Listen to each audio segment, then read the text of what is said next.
नमस्कार, स्वागत है न्यूज 21 में। वक्त हो चला है मॉर्निंग न्यूज का।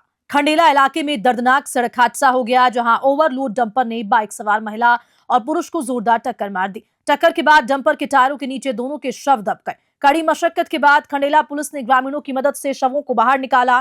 टक्कर के बाद ओवरलोड डंपर करीब 20 मीटर तक बाइक सहित महिला पुरुष को घसीटता रहा। पचलंगी निवासी शंभू दयाल सैनी और श्रवणी देवी के रूप में मृतकों की पहचान हुई। खंडेला इलाके के ढाणी गुमान सिंह के राजकीय विद्यालय के पास के हादसा हुआ। खंडेला से रविकांत अग्रवाल की रिपोर्ट। 76वें गणतंत्र दिवस पर चिकित्सा एवं स्वास्थ्य विभाग के निर्देशक डॉक्टर रवि प्रकाश शर्मा के द्वारा अपने क्षेत्र एवं संस्थानों में उत्कृष्ट कार्य करने के लिए फार्मिस्ट ओम प्रकाश मीणा को सम्मानित किया गया। गणतंत्र दिवस पर सम्मानित नर्सिंग, फार्मिस्ट, पैरामेडिकल कर्मचारियों के सम्मान के अवसर पर राजस्थान नर्सेज एसोसिएशन के कार्यवाहक प्रदेश अध्यक्ष अशोक सपोट्रा के नेतृत्व में फार्मिस्ट और प्रकाश मीणा को माला और साफा पहनाकर सम्मानित किया गया। साथ ही नर्सिंग एवं अन्य पैरामेडिकल स्टाफ को भी विभाग द्वारा माला साफा पहनाकर सम्मानित किया। जयपुर से नीतू सिंह कुशवाहा की रिपोर्ट। डीडवाना जिले के लाडनू तहसील के दुजार लिंबी मार्ग पर खेतों से गुजर रही पावर ग्रिड की हाई टेंशन लाइन का मुआवजा नहीं देने व मनमाने क्षेत्र में लाइनें निकालने के विरोध में किसान दुर्गाग्राम खीचड़ विद्युत टावर पर चढ़ गया। पावर ग्रिड कंपनी के तहत स्पीकर इंडिया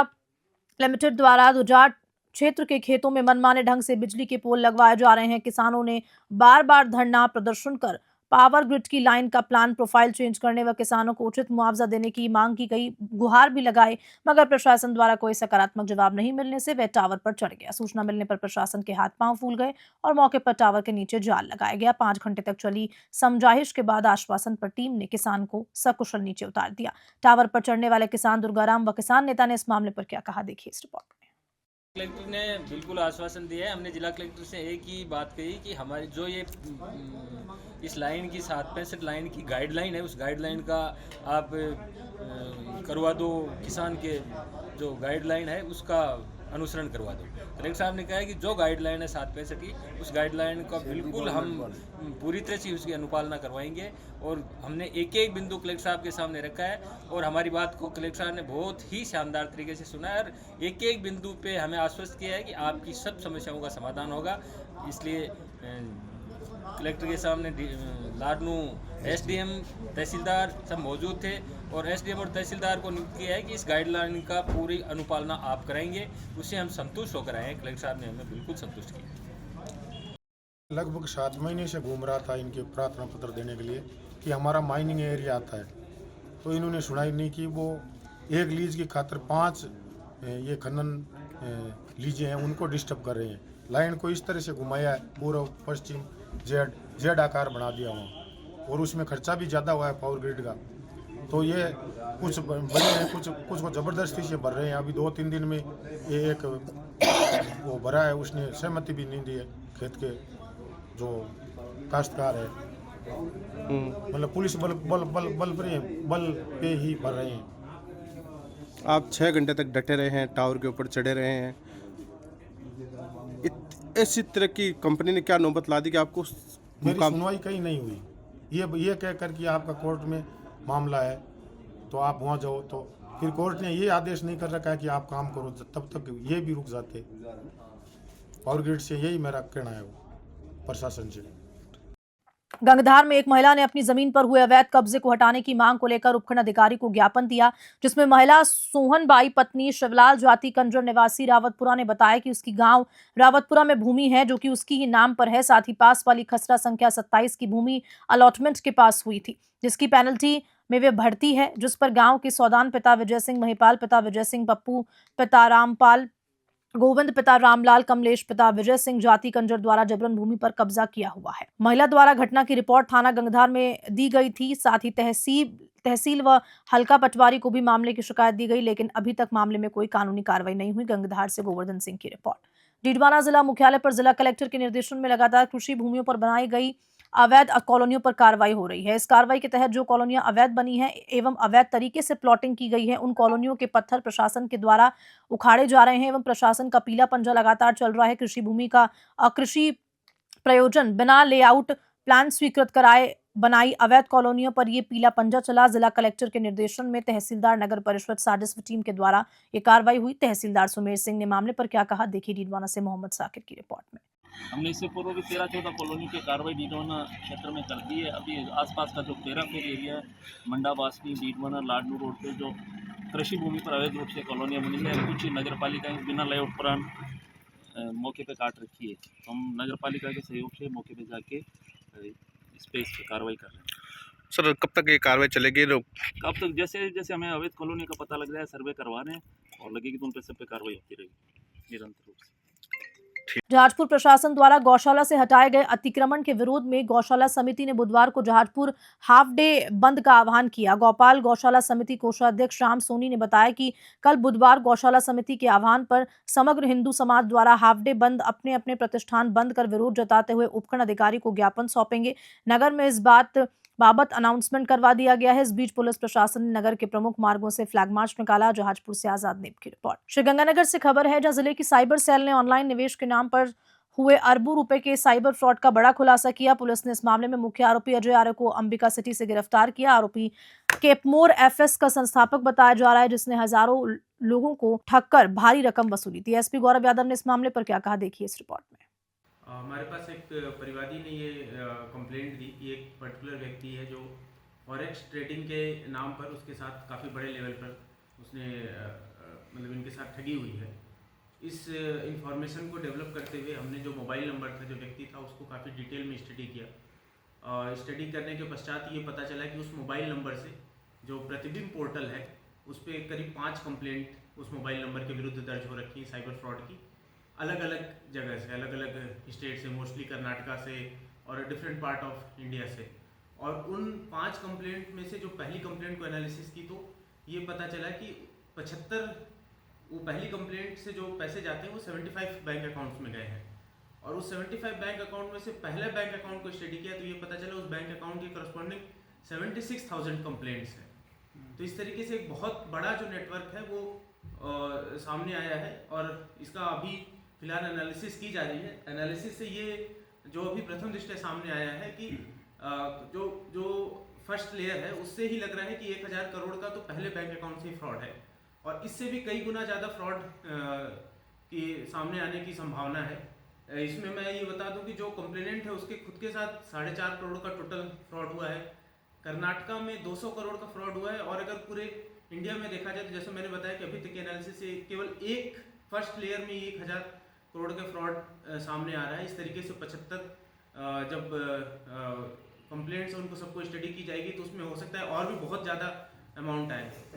इनका जो मोडस ऑपरेंडी था वो इस तरीके से था कि एक पर्टिकुलर वीडियो इंस्टाग्राम पे अपलोड करते थे कैपमोर एफएक्स के नाम से और उसमें ये झांसा देते थे कि आप हमारे थ्रू फॉरेक्स ट्रेडिंग के लिए पैसा इन्वेस्ट करें तो हम आपको ज़्यादा पैसा देंगे। शुरू में ये जो व्यक्ति इंटरेस्ट दिखाता है उसको मीटिंग के लिए या तो बुला लेते हैं या उससे ये डील करते हैं कि भाई आप 1000 रुपये दे दो, 2000 रुपये दे दो, या तो कैश लेते हैं या किसी बैंक अकाउंट में लेते हैं। किसी कोई पर्टिकुलर ऐप या उसके थ्रू नहीं लेते हैं, सीधे कैश या बैंक अकाउंट लेते हैं और स्टार्टिंग में पैसा रिटर्न करते जाते हैं। उसके पश्चात जब व्यक्ति झांसे में आ जाता है तो उसको मोटिवेट करते हैं कि आप और भी लोगों को लाएं और लोगों को जोड़ें और पैसा इन्वेस्ट करते जाएं। तो एक तरीके से शुरुआत में कुछ पैसा रिटर्न करके एक लंबे समय तक थोड़ा भरोसा जीतने के बाद बड़े अमाउंट का फ्रॉड करने का ये जो व्यक्ति है ये बात सामने आई है। इसमें अभी विस्तृत अनुसंधान किया जा रहा है। इनके जो आरोपी हैं इनके घरों पर जब रेड की गई तो 10 लाख कैश, एक लेक्सस वाहन, 6 मोबाइल फ़ोन भी जब्त हुए हैं। हम इसकी और डिटेल अनुसंधान करेंगे, स्टडी करेंगे और यदि आवश्यक होगा, यदि ये बात सामने आती कि साइबर फ्रॉड की गतिविधि के क्रम में ये सभी चीज़ें ली गई हैं तो इनको 107 BNSS के लिए भी परिवाद लगाया जाएगा ताकि इनको जब्त करके कुर्क करके जिनके साथ फ्रॉड हुआ है उनको उनके पैसे रिटर्न करें। कितने लोगों की टीम ये वर्क कर रही है? इस पे हमारे CO सिटी हैं वी आदित्य और IPS प्रोफेशनल अजय हैं। इनके नेतृत्व में जो सर्कल की टीम है वो सभी ने वर्क किया है और इस पूरे जो स्कैम है इसका खुलासा किया। फ्रॉड करने वाले कितने लोग? खबर हनुमानगढ़ के रावतसर से है, जहां भारतीय जनता पार्टी के नवनिर्वाचित जिला अध्यक्ष प्रमोद डेलू के रावतसर पहुंचने पर बीजेपी कार्यकर्ताओं ने उनका स्वागत किया। पूर्व विधायक धर्मेंद्र मोची, ST मोर्चा प्रदेश अध्यक्ष कैलाश मेघवाल, पूर्व विधायक अभिषेक मटोरिया के आवास पर बीजेपी कार्यकर्ताओं ने फूल मालाओं से उनका स्वागत किया। अभिषेक मटोरिया के आवास जिला अध्यक्ष के स्वागत समारोह के दौरान मटोरिया ने कहा कि प्रमोद डेलू की जिले की कमान पार्टी ने सौंपी है। अब आने वाले समय में निश्चित रूप से संगठन को मजबूती मिलेगी। आने वाले समय में पंचायती राज चुनाव में बीजेपी पूर्ण बहुमत के साथ जिले में प्रधान, जिला प्रमुख बनाएगी और नगरपालिका चुनाव में अच्छा प्रदर्शन करेगी। हनुमानगढ़ से विनोद चौधरी की रिपोर्ट। खबर भरतपुर जिले की विधानसभा बयाना से है, जहां पर सरकार बदल गई, विधायक बदल गए, लेकिन हालात वही के वही बने हुए हैं। आपको बता दें, बात करते हैं विधानसभा क्षेत्र के गांव जोतवाली की, जहां पर सड़कों का हाल बेहाल है। रास्ते में वाहन चालकों और पैदल निकलने वालों की भारी परेशानी हो रही है। सोचने वाली बात यह है कि जब मुख्यमंत्री भजनलाल शर्मा खुद भरतपुर जिले के निवासी हैं, तब ये हाल है, तो और जगह क्या हाल होगा। भरतपुर से सोहन सिंह योगी की रिपोर्ट। नमस्कार, क्या नाम है आपका? भूपेंद्र सिंह। यहीं से हो आप? जी, अच्छा, ये जो सड़क है फिलहाल में कब की बनी है? ये करीब 25-30 साल हो गई। तो इसको लेकर के अब ये फिलहाल में जो जर्जर अवस्था में पड़ी हुई है, किसी अधिकारी से या विधायक से या जनप्रतिनिधि से मिले हो आप? नहीं, इसके लिए अपन ने सीएम साहब के गाजी जो जन सुनवाई थी वहाँ पे लिख के दिया है। अच्छा, फिर उन्होंने क्या आश्वासन दिया आपके लिए? अब देखो, वो तो लिख के दिया उनके लिए, क्या बता के नहीं। जो फिलहाल में यहाँ के सरपंच हैं, उन्होंने इसका कभी मुद्दा उठाया? अब उनको तो मतलब ही नहीं, उनकी शादी होगी भी तो अपनी ससुराल में सरपंच साहब थे यहाँ से। सड़क साहब पता नहीं रास्ता कहाँ पे है, बच्चे गिर जाते हैं, ट्रैक्टर ट्रॉली आ जाते हैं अपने किसानों के, तो साहब वो भी खराब हो जाते हैं। अच्छा, इस रोड की बात करें तो ये कहाँ से कहाँ तक जाता है? ये साहब महलपुर का जोतरौली से महलपुर काछी के जो दांडेगाम पुलिया वहाँ तक जाता है। अच्छा, इससे पहले जो विधायक रहे उन्होंने इसके बारे में कभी? अब बच्चू सिंह जी रहे, उन्होंने इसके लिख के दिया था और वे स्वीकृति बता रहे थे, लेकिन बना नहीं आज तक। अच्छा, ये बहुत खराब रास्ता है, ये जोतरौली गांव से महलपुर तक जी, और धर्मशाला से लेके पूरा महलपुर काछी तक पूरा खराब है। अच्छा, आप वाहन लेकर के जाते हो? वाहन लेकर के जाते हैं, पूरे ये घोंटू गड्ढे हो रहे हैं। बरसात पड़ जाती है जब क्या स्थिति हो जाती होगी? स्थिति ऐसी हो जाती है, कोई गड्ढा नहीं दिखता है, कोई सड़क भी नहीं दिखती है, पानी में अंदाज लेके जाना पड़ता है। खबर हनुमानगढ़ के थालड़का से है, जहां श्रीराम कॉलोनी में इवेंट एवं टेंट यूनियन कार्यकारिणी का गठन किया गया। अपने 25 किलोमीटर अधिकार क्षेत्र में कार्य करने वाले टेंट हाउस के संचालकों की ये कार्यकारिणी बनाई गई। प्रधान राजेंद्र सुधार ने बताया कि इस कार्यकारिणी बनाने का एक ही मकसद है कि सभी मिलकर के काम करें और किसी प्रकार का भेदभाव नहीं हो। बैठक में लगभग 50 सदस्यों ने हिस्सा लिया, अपनी अपनी राय रखी। प्रधान राजेंद्र सुधार ने मामले पर क्या जानकारी दी, देखिए हनुमानगढ़ से विनोद चौधरी की रिपोर्ट। आज हमारी ये एक यूनियन बनाई थी जिसका नाम है इवेंट टेंट यूनियन, यानी ETU लोगो जारी किया गया और रेट लिस्ट जारी की, और इसमें सभी सदस्यों को इकट्ठा करने के लिए हमारी ये तीसरी मीटिंग थी। तो लगभग 50 सदस्य, आप पत्रकार भाई देख रहे हैं यहाँ 50 सदस्य, और सारे ने सहमति से, सर्वसहमति से इसको मतलब पारित कर दिया है। और अब इनका अगली मीटिंग से पहले हम रजिस्ट्रेशन करवाएंगे, और जो रावसर का एरिया है वो तो सारा हो गया, बाकी जो शहर का है रावसर में और जो अपने सीमावर्ती है जैसे हरियाणा है, इलाहाबाद है, और टीबी के भी कई मेरे भाई बंधु उन्होंने भी फ़ोन किया, भी हम आपके साथ मतलब जुड़ना चाहते हैं। तो मैं निवेदन करूंगा सभी का आपके माध्यम से, मीडिया के माध्यम से, भी इन सदस्यों को हम जरूर जोड़ेंगे। पहले हमारा है कि ये ग्रामीण का है, थोड़ा सा ये इकट्ठा हो जाए तो मैं सभी भाइयों को जरूर हमारी ये जो संगठन है सभी को टाइम देगा और सभी को संगठित करने के लिए इसमें प्रयास रहेगा। यूनियन क्यों बनानी पड़ी, क्या वो समस्या आ रही है? यूनियन में समस्या ये हो गई जी, अब तो जैसे सरकार ने किसी को लोन दे दिया, 20 लाख 10 लाख रुपए दे दिए, या कोई बंदा अपने किसी के ब्याज पर पैसे लेके वो ले लिया, तो जिसके खर्चा लग गया 3-4 लाख से तो ये स्टार्ट होती है। तो उसके बाद में वो क्या करेगा, उसको पूरा करने के लिए ना कम रेट में वो देगा। तो एक तो जो बड़ा प्रोग्राम है, बड़े पुराने टेंट हैं, उनके भी रेट तोड़ेगा। फिर वो नया सामान रहेगा नहीं, 6 महीने तक ही रहेगा। 6 महीने के बाद में वो पार्टी वो बोलेगी भी ये तो हमारे पिछले लगाया, तो वो अगर कमाई नहीं करेगा तो नया सामान कहाँ से लाएगा।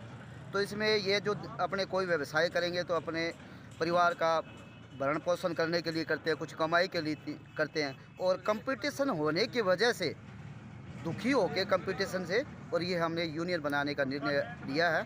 और बुलेटिन में इतना ही, नमस्कार।